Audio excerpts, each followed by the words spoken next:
Hi, this is Khushbu with another question of arithmetic progression. This is exercise 5.2, question number 3, page number 106 from NCERT.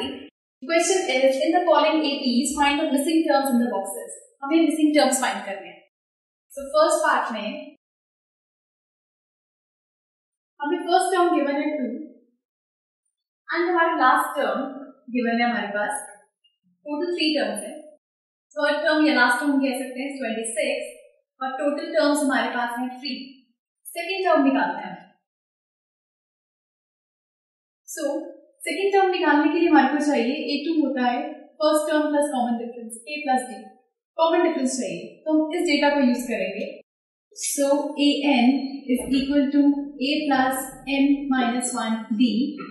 an हमारे पास है 26. इसको हम चाहे n लिख ले चाहे 3 बिकॉज लास्ट टर्म तक ही जा रहा है. First term is 2, n is 3 minus 1d. So 26 minus 2. 2 इधर आ गया. 3 minus 1 is 2d. So 24 is equal to 2d. So 24 by 2 is equal to d. तो ये d आ गया हमारे पास यहाँ से 12. तो d की वैल्यू हमारे पास आ गई 12. I'm sorry, d की वैल्यू is 12. तो हमारे को चाहिए सेकेंड टर्म. सेकेंड टर्म के लिए हमें क्या चाहिए? First term plus common difference. First term is 2 plus common difference is 12 means 14. Second term आ गई, this is 14. Part number second. First term हमारे पास नहीं है. सेकेंड टर्म हमें गिवन है 13. थर्ड टर्म नहीं है, थर्ड टर्म में मिसिंग है. लास्ट टर्म हमें गिवन है 3. टोटल टर्म्स है 1 2 3 4. दैट मींस n है हमारे पास 4. अगेन an का फॉर्मूला पुट करेंगे. So an is equal to a plus n minus 1d. an हमें गिवन है 3. फर्स्ट टर्म नहीं है. n टोटल 4 है माइनस 1. कॉमन डिफरेंस हमारे पास नहीं है. सो इसको लिखेंगे as it is d. 3 is equal to a plus 3d. ये इक्वेशन आ गई है. अब हम यूज करेंगे इसको a2. a2 का मतलब हुआ a2 आपको गिवन है 13. a plus d is 13.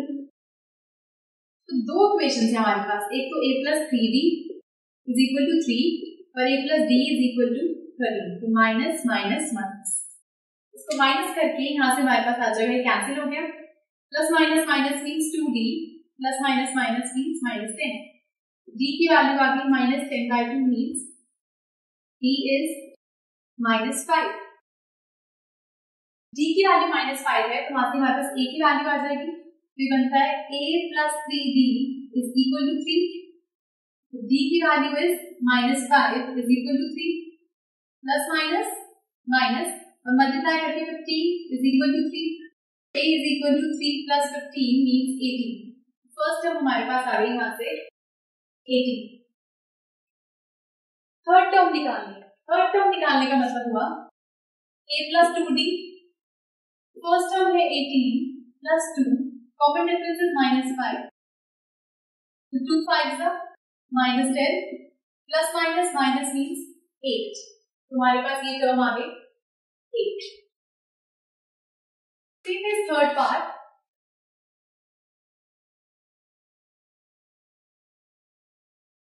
So part number 3. First term हमें गिवन है 5. सेकेंड टर्म नहीं है, थर्ड टर्म नहीं है, फोर्थ टर्म है. a2 नहीं है, a3 नहीं है. लास्ट टर्म हमें दी हुई है n1 by 2. इसको हम लिख सकते हैं 19 by 2. 2 9 by 18, 19 by 2. That means 9.5. Total terms हमारे पास है 4. अब an का फॉर्मूला होता है a plus n minus 1d. So an हमें गिवन है 9.5. a first term is 5. Total terms है 4 n minus 1 d. So 9.5 minus 5 इधर आके सब्ट्रैक्ट होगा. 4 minus 1 is 3. So 3d. 9.5 minus 5 means 4.5 upon 3 is equal to d. Cancel करके आ गया 1.5. d की value is 1.5. ये वैल्यू आ गई हमारे पास a2. अब मुझे निकालना है सेकेंड टर्म. a2 कैसे निकलेगा? ए प्लस बी। तो फर्स्ट टर्म हमारे पास है 5, कॉमन डिफरेंस हमारे पास है -1.5, 5 minus 1.5 I mean positive 1.5, 5 plus 1.5 means 6.5। सो हमारे पास सेकेंड टर्म यहाँ से आएगी 6.5, बिकॉज फर्स्ट टर्म थी 5, कॉमन डिफरेंस था 1.5, तो यहाँ से आ गई 6.5, जिसको हम लिख सकते हैं 13/2। सीधे थर्ड टर्म निकालना। थर्ड टर्म निकालने के लिए a plus 2d, first term है हमारे पास 5 plus 2 into 1.5, so 5 plus 3, 2 into 1.5 is 3, so 5 plus 3 is 8, and then next term है 9/2। फोर्थ पार्ट के लिए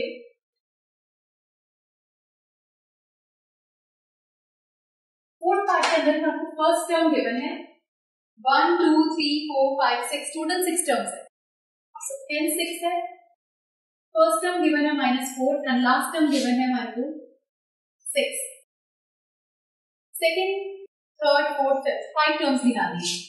अब a n is a plus n minus 1d, so a है हमारे पास है 6, a is -4 plus n है 6 minus 1d, so 6 plus 4 यहाँ पे पॉजिटिव हो गया, 6 minus 1 means 5 into d 5d, so 10 is equal to 5d, 10/5 is equal to d, 5 1 जा 5 2 जा, so d की वैल्यू आ गई हमारे पास।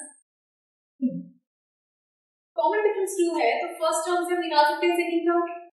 सो सेकंड टर्म निकालने के लिए फॉर्मूला होता है a plus b, first term plus common difference, first term -4 है, कॉमन डिफरेंस 2, तो ये आ गई -2 हमारी सेकंड टर्म। अब निकालना है थर्ड टर्म। a3 होता है a plus 2d, first term हमारे पास है -4 2 और d है 2, तो -4 plus 2 2 जा 4, कैंसिल हो गई वैल्यूज 0, तो हमारे पास थर्ड टर्म आ गई 0।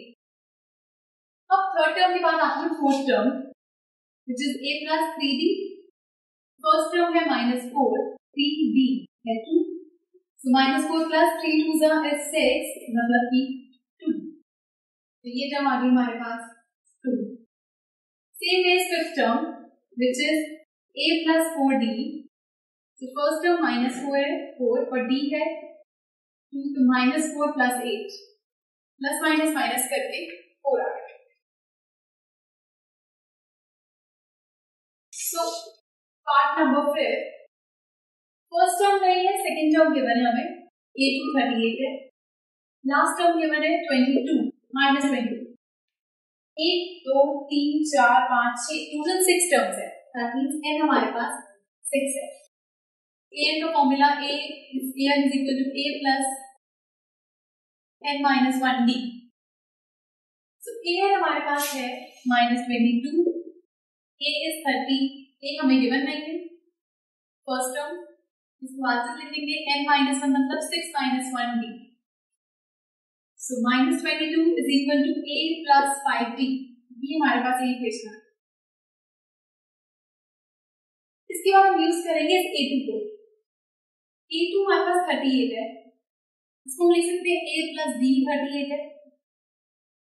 इस इक्वेशन से और इस इक्वेशन से हम अपनी वैल्यूज निकालें, a plus 5d इक्वल है -22 के and a plus d equal है 38 के, तो यहाँ पर माइनस माइनस माइनस कैंसिल हो गया, plus minus minus is 4d, minus minus is plus, तो ये आएगा -60, so d is -60/4 मतलब 15 -15 आ गया d। अब इस d से हम वैल्यू निकाल सकते हैं फर्स्ट टर्म। फर्स्ट टर्म कैसे निकालेंगे,